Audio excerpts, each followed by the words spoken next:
Në kulturën shqiptare, vendimarrja ka qenë historikisht e lidhur ngushtë me figurën mashkullore, me autoritetin e kryefamiljarit dhe me normat tradicionale patriarkale, ndërkohë që roli i gruas është parë më tepër si mbështetës. Por në çfarë raport qëndron gruaja kur flitet për vendimarrjen? Na ndiqni në programin Shpresë për ty për të mësuar më shumë për këtë.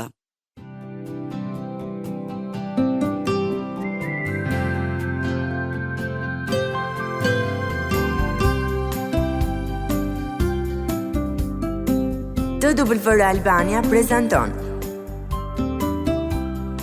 Shpresë për ty.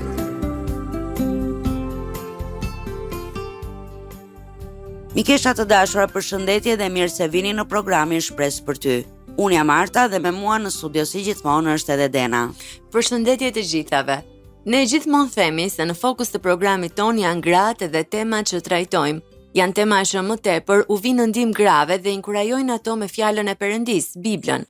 Por kjo nuk do të thotë se burrat nuk mund të mësojnë prej këtyre programeve.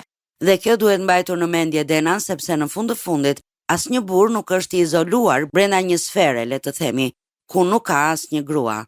Burrat janë bij, bashkëshort, vëllezër dhe baballar, dhe sigurisht që mund të mësojnë shumë nga programet tona, sidomos kur flitet për një temë si e sotmja, që ka të bëjë me gruan dhe vendimarrjen në familje dhe në shoqëri.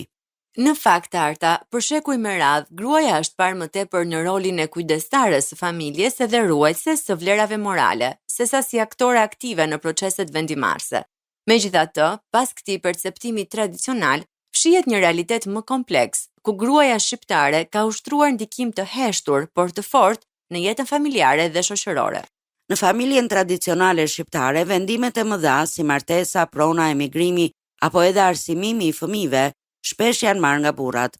Kanuni, për shembull, ka qenë një kod zakonor që e përjashtonte gruan nga vendimarrja publike dhe juridike, duke e pozicionuar atë në një rol të nënshtruar.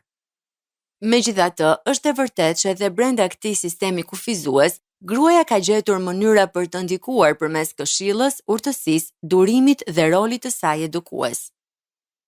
Shpesh thuhet se burri merr vendimin, por gruaja e orienton atë, dhe kjo është një shprehje që reflekton fuqinë e padukshme të gruas. Por me ndryshimet shoqërore, urbanizimin, arsimin dhe kontaktin me kultura të tjera, roli i gruas në vendimarrje ka pësuar një transformim të ndjeshëm. Sot gjithnjë më shumë gra shqiptare marrin vendime për arsimimin e tyre, karrierën, martesën dhe jetën personale. Ato nuk janë më vetëm pjesëmarrëse pasive, por aktore të vetëdijshme në përcaktimin e rrugës së tyre. Por sigurisht që duke pasur parasysh që ndryshimet kanë qenë shumë të shpejta, sidomos në këto 10 vitet e fundit, kjo liri shpesh shoqërohet me tensione kulturore, ndjenjë faj dhe presion shoqëror, veçanërisht në mjedise ku mentaliteti tradicional mbetet i fortë. Një sfidë e madhe për gruan shqiptare është vendimarrja pa frikë nga gjykimi. Shoqëria shpesh e pranon vendimin e gruas vetëm nëse ai përputhet me pritshmëri tradicionale. Një grua që vendos ndryshe, për shembull, të mos martohet herët, të mos ketë fëmijë, të ndjej karrierën apo të largohet nga një marrëdhënie e dëmshme, rrezikon të stigmatizohet. Kjo tregon se vendimarrja nuk është vetëm një akt personal, por edhe një betejë kulturore. Megjithatë, fushizimi i gruas në vendimarrjen nuk përbën kërcënim për familjen apo traditën, por një pasurim të tyre. Një grua që merr vendime të informuara dhe të lira kontribuon në një familje më të shëndetshme dhe në një shoqëri më të drejtë. Vendimarrja e përbashkët e burrit dhe gruas krijon modele më të shëndetshme për fëmijët dhe thyen ciklin e nënshtrimit të trashëguar. Shumë e vërtetë, Dena. Në fakt, gruaja shqiptare ndodhet sot në një udhëkryq midis traditës dhe ndryshimit. Vendimarrja e saj është një proces që kërkon guxim, ndërgjegjësim dhe mbështetje shoqërore, duke respektuar rrënjët kulturore, por duke hapur rrugë për barazi, zë të barabartë, shoqëria shqiptare mund të ndërtojë një të ardhme ku vendimet merren jo mbi bazë gjinie, por mbi bazë mençurie, përgjegjësie dhe dashurie. Sot, shoqëria ka një rol vendimtar në fushizimin e gruas në vendimarrje, sepse vendimet e grave nuk formohen vetëm nga dëshira personale, por edhe nga korniza kulturore, arsimore dhe institucionale ku ato jetojnë. Ja disa ide se çfarë mund të bëjë shoqëria shqiptare. E para, ndryshimi i mentalitetit që në familje. Familja është shkolla e parë e vendimarrjes. Familja shqiptare duhet i rrisë vajzat duke i përfshirë në vendime familjare, duke respektuar mendimin e tyre njësoj si atë të djemve dhe duke mos i mësuar të jenë të mira në thonjza duke heshtur, por duke shprehur mendimin me respekt. Kjo krijon gra që nuk kanë frikë nga vendimi, sepse janë mësuar të dëgjohen. E dyta, shoqëria duhet të zhvillojë një arsim që nxit mendimin kritik. Ajo duhet të investojë në një arsim që i mëson vajzat të analizojnë, të zgjedhin dhe të mbajnë përgjegjësi, një arsim që nxit vetbesimin dhe jo vetëm bindjen, dhe një arsim që ofron modele femërore në libra, histori dhe programe shkollore. Një grua e arsimuar jo vetëm merr vendime më të mira, por edhe guxon t'i marrë ato. E treta, shoqëria duhet të mbështesë modelet pozitive femërore në publik. Media, shkollat dhe komunitetet duhet të nxjerrin në pa gra që marrin vendime të vështira dhe të drejta, histori suksesi, por edhe dështimesh të kapërcyera, gra që udhëheqin pa humbur ndjeshmërinë. Këto modele thon, edhe unë mundem. E katërta, për të nxitur fuqizimin e gruas në vendimarrje, shteti duhet të ofrojë mbështetje ligjore dhe institucionale. Shoqëria duhet të sigurojë zbatim real të ligjeve për barazinë gjinore, mbrojtje për gratë që marrin vendime të guximshme, për shembull largimi nga dhuna, denoncimi i padrejtësive, përfshirje të grave në proceset vendimarrëse lokale dhe kombëtare. Pa mbështetje institucionale, vendimarrja mbetet gjithmonë e brisht. E pesta, shoqëria duhet të sigurojë hapësira të sigurta për zërin e gruas, duke krijuar grupe diskutimi, programe radiofonike, forume komunitare, trajnime për leadership dhe komunikim, si dhe platforma ku gratë mund të flasin pa frikë nga gjykimi. Zëri i dëgjuar forcon vendimin. E gjashta, mbështetja emocionale dhe psikologjike është diçka tjetër që shoqëria mund të bëjë për fuqizimin e gruas në vendimarrje. Në këtë aspekt, disa gjëra janë normalizimi i kërkimit të ndihmës psikologjike, mbështetje nga komuniteti dhe familja, pranimi i faktit që një grua mund të gabojë pa e dënuar atë. Një grua e mbështetur emocionalisht merr vendime më të lira. E shtata që për mua personalisht është shumë e rëndësishme, është bashkëpunimi dhe jo konkurenca gjinore. Fuqizimi i gruas nuk do të thotë dobësimi i burrit. Prandaj në një shoqëri që e vlerëson vendimarrjen e gruas, duhet të promovohet vendimarrja e përbashkët në familje, të edukohen burrat si aleat të barazisë dhe të theksohet se barazia sjell familje dhe shoqëri më të shëndetshme. Si përfundim, mund të themi se shoqëria e fuqizon grua në vendimarrje, jo vetëm duke i dhënë të drejtën për të zgjedhur, por edhe duke i dhënë hapësirën, sigurinë dhe besimin për ta bërë këtë. Kur gruaja merr vendime të lira dhe të ndërgjegjshme, përfiton jo vetëm ajo, por e gjithë shoqëria. Doja të shtoja edhe diçka Arta, edhe pse mbetet shumë për të bërë në lidhje me vendimarrjen e gruas si në shoqëri ashtu edhe në familje, në Shqipëri ka pasur ndryshime të dukshme gjatë 10-15 viteve të fundit në lidhje me këtë. Disa nga pikat që reflektojnë përparimin janë pjesëmarrja në politik, miratimi i strategjive dhe planeve për barazinë gjinore, që synojnë pjesëmarrje të barabartë të grave në vendimarrje politike, ekonomike dhe publike. Dhe raportet tregojnë se këto masa kanë sjellë rezultate konkrete, por ende mbeten shumë sfida përpara.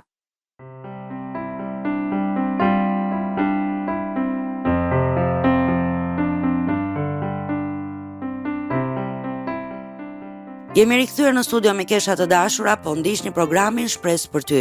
Kemi folur në pjesën e parë të programit se sa e rëndësishme është pjesëmarrja e gruas në vendimarrje, si në familje ashtu edhe në shoqëri, dhe kemi theksuar disa gjëra që shoqëria mund të bëjë për ta fuqizuar gruan në vendimarrje. Por a e dini se në Bibël flitet shumë për gruan dhe kontributin e saj të pamohueshëm në momente kyçe të historisë? Mund të përmendim këtu Esterin, Rahabin, Marinë e shumë të tjera. Kjo është shumë e vërtetë, Arta, madje mund të themi se është një e vërtetë e mahnitshme. Tek fjalët e urta, figurës së gruas i kushtohet një kapitull i tërë, kapitulli 31, dhe ne duam t'ju inkurajojmë sot pikërisht me këtë. Shpeshherë kur mendojmë për gruan sipas zemrës së Perëndis, përqendrohemi më shumë tek ajo që bën një grua dhe jo tek ajo që ajo është krijuar të jetë. Gruaja e fjalëve të urta, për të cilën lexojmë te kapitulli 31, vargjet 10 deri në 31, është nën, bashkëshorte, sipërmarrëse dhe shumë më tepër, por këto tituj nuk përbëjnë gjithë vlerën e saj si grua. Po kështu ne mund t'ju themi se vlera juaj nuk rrënjoset vetëm në atë që bëni, apo në atë që të tjerët thonë për ju. Edhe pse shumë e kanë përkufizuar gruan e fjalëve të urta 31 duke u mbështetur tek puna që ajo bën edhe titujt që mban, është shumë e rëndësishme të shohim më thellë në karakterin e saj, për të kuptuar atë që ajo është si grua dhe për të inkurajuar vërtet nga shembulli i saj. Me këtë duam të themi se edhe nëse rrobat nuk i keni gjithmonë të palosura, apo darka e ngrohtë nuk është çdo mbrëmje në tavolinë të njëjtën orë, apo shtëpia juaj nuk është perfekte si në Pinterest, shembulli i gruas së fjalëve të urta 31 nuk është i paarritshëm për ju. Por le të themi se i keni bërë në mënyrë të përsosur të gjitha këto gjëra që përmenden tek fjalët e urta 31, por keni qenë të ashpra, egoiste dhe lakmitare. A do të kishte rëndësi që vetëm të dukeshe si gruaja e fjalëve të urta 31? Kjo është një pyetje shumë e bukur, Dena, që të gjitha ne duhet t'ja bëjmë vetes her pas here. Çdo kush mund të shtiret sikur jeton një jetë sipas fjalëve të urta 31 dhe të vesh një fasadë të rreme shumë frymërore. Por Perëndia kërkon më shumë nga bijat e tij. Tek e para e Samuelit, kapitulli 16, vargu 7 thuhet: Por Zoti tha Samuelit, mos ja shiko as pamjen, as shtatgjatësinë, sepse unë e kam refuzuar, sepse Zoti nuk shikon si shikon njeriu. Njeriu shikon pamjen, kurse Zoti shikon zemrën. Çdo kush mund të vër mask, por të veprosh si gruaja e fjalëve të urta 31 dhe të jesh vërtet ajo grua, janë dy gjëra krejtësisht të ndryshme. Te gruaja e fjalëve të urta 31 gjejmë 7 karakteristika që e bëjnë atë një grua vërtet të virtytshme. Këto karakteristika nuk kufizohen në një tip të caktuar gruaje, as në atë që ajo ka apo bën, por u përkasin të gjitha grave që zgjedhin të jetojnë sipas këtyre virtyteve.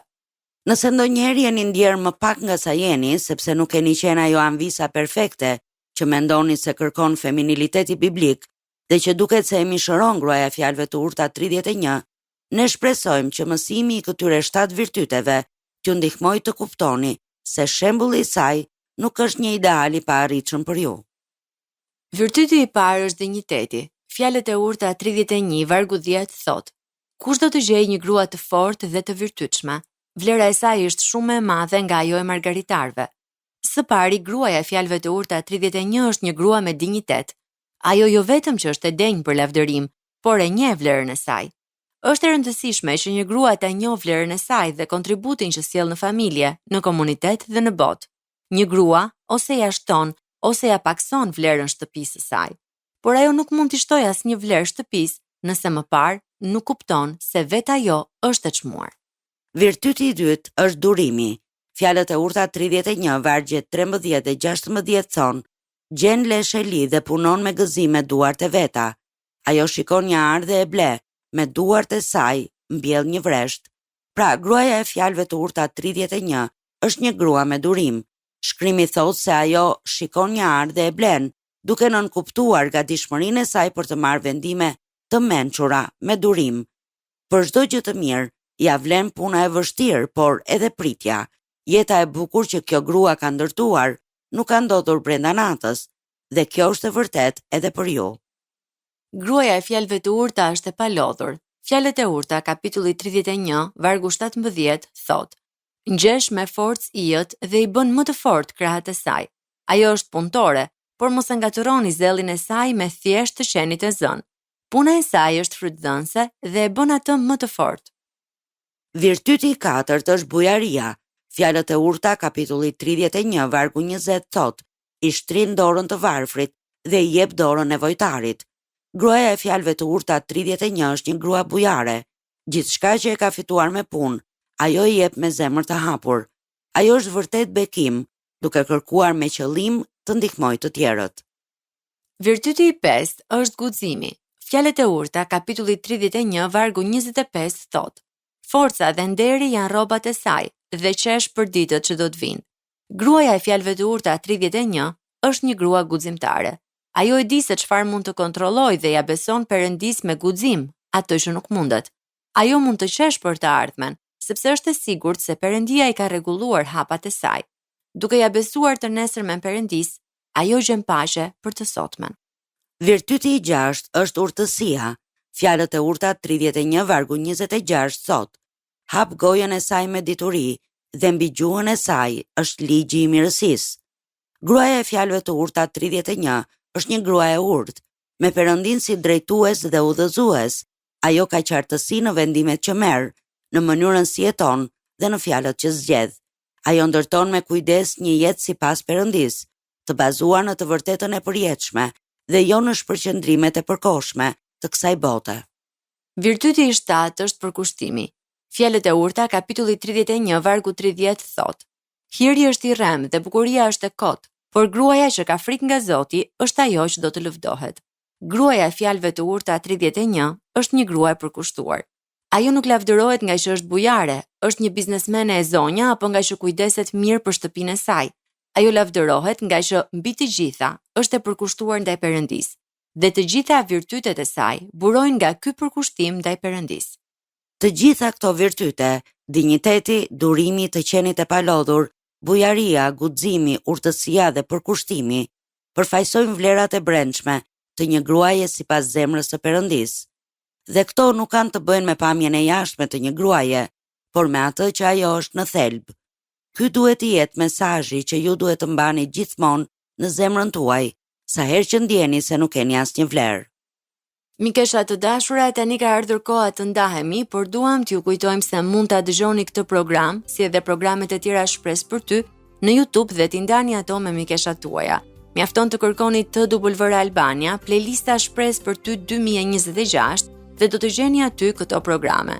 Gjithashtu për çdo pyetje, kërkesë për lutje apo nëse doni të ndani historinë tuaj me ne, ju inkurajojmë të na shkruani një letër në adresën TWR Albania, kutia postare 130 Tiranë, të na dërgoni një email në twralbania@gmail.com ose të na shkruani një mesazh në faqen tonë në Facebook dhe Instagram, Shpresë për ty.